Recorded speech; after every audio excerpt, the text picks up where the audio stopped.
What happens when a society chooses political correctness over the safety of its children?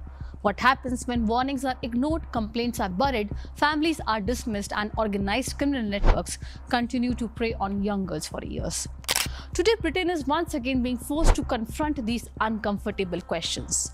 The grooming gang scandal, which had haunted Britain for decades, has returned to the national spotlight after British MP Rupert Lowe read chilling testimonies of survivors inside the parliaments. So these were not statistics, these were not reports, these were the voices of women who, as children, were allegedly groomed, manipulated, trafficked and raped, threatened and abandoned by the very institutions meant to protect them. For men in India, this scandal is also a warning. A warning about the dangers of organized exploitation and the consequences of remaining silent in the face of crimes committed under the cover of identity politics, of religion. The defining characteristics of any civilized society is the ability to protect its children.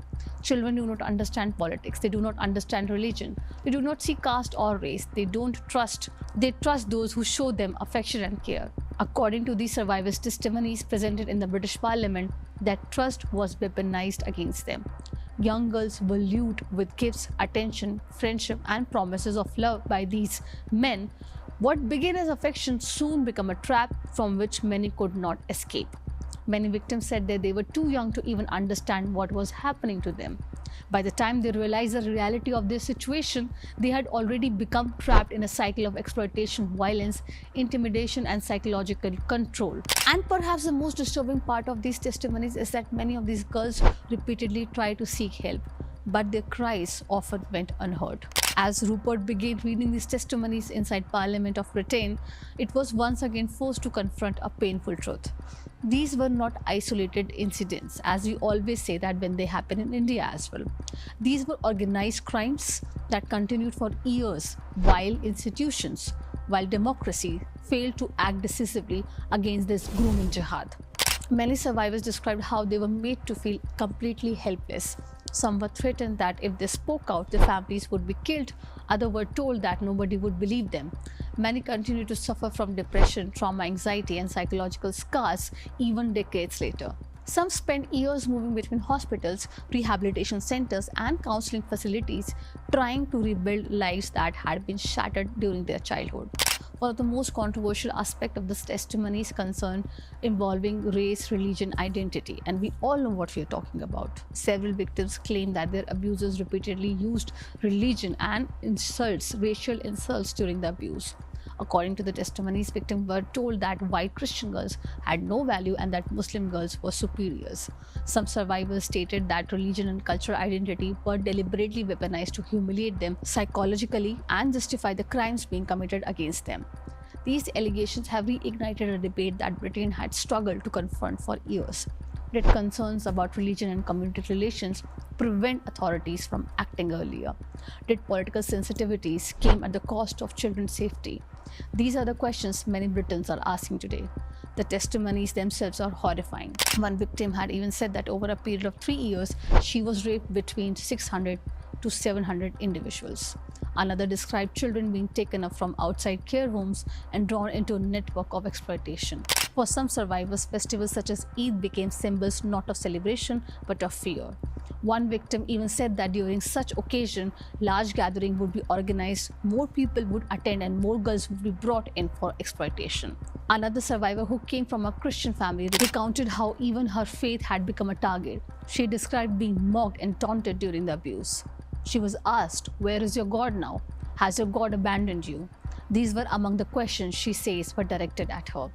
According to her testimony, the objective was not merely physical exploitation, but also psychological destruction of identity, dignity, and her faith. Some of the accounts presented in Parliament are almost impossible to comprehend. One victim described being locked in a room with a dog while people watched, laughed, and recorded her suffering. She recalled that her tormentors wanted to witness her mental breakdown. In her own words, it was one of the most terrifying moments of her life. These testimonies have shocked many across Britain, and renewed call for accountability at every level has now come across. The scandal has also revived questions about demographic change, identity politics, and the targeting of vulnerable girls. Several victims have said that they were repeatedly humiliated, on religious ground during the abuse. According to their testimonies, such remarks were specifically intended to degrade them psychologically and make them feel powerless. But perhaps the greatest outrage today is directed not only at the perpetrators, but also at these institutions that failed to stop them. Over the years, investigators have revealed that warnings existed. Families had been complaining that social workers were raising concerns. Reports were being filed, yet decisive action often failed to follow. In certain cases, authorities hesitated because of concerns surrounding religion and cultural sensitivities. The result, they say, was that criminal networks continued operating while more children became victims. And that is why the scandal is no longer merely a criminal matter. It has become a question of institutional accountability, public trust, and of course, religion. The cities of Rotherham, Rochdale, Oxford, and Telford become symbols of this crisis. One of the most significant investigations, led by Alexis J, found that more than 1,400 children were sexually exploited in this grooming gang in Rotherham alone between 1997 and 2013.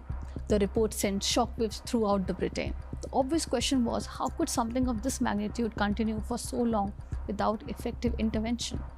Now, fresh investigations and survivor testimonies are raising new concerns. What is more shocking is that the signs of organized child sexual exploitation have been identified across numerous areas of Britain. Many of the accused in such cases have been men of Pakistani origin, a fact that continues to fuel heated debates across the country. One side argues that concealing facts about perpetrators makes it impossible to address the problem honestly. The other also warns against the collective blame.